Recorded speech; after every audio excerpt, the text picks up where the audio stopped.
ដើរខុសផ្លូវត្រូវចេះត្រឡប់ក្រោយមើលមនុស្សខុសត្រូវចេះបោះបង់ស្លឹកឈើមិនមែនមួយថ្ងៃអាចប្រែពណ៌លឿងទេចិត្តមនុស្សក៏មិនមែនមួយថ្ងៃត្រជាក់ដែរនរណាសុទ្ធតែមិនល្ងីល្ងើហើយក៏មិនមែនល្ងងដែរ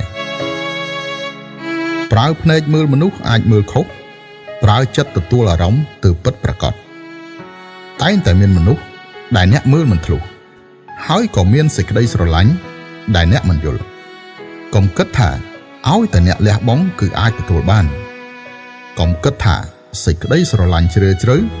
គឺអាចគង់វង្សដល់ចាស់ការប្រែប្រួលជាច្រើនធ្វើឲ្យអ្នកចាប់មិនទាន់ការស្ទាក់ស្ទើរជាច្រើនធ្វើឲ្យអ្នកពិបាកបោះបង់ដល់អាយុកំណត់ហើយត្រូវតែបោះបង់នៅរបស់4យ៉ាងនេះគឺទី1បោះបង់ការជួបជុំផឹកស៊ីដែលគ្មានន័យ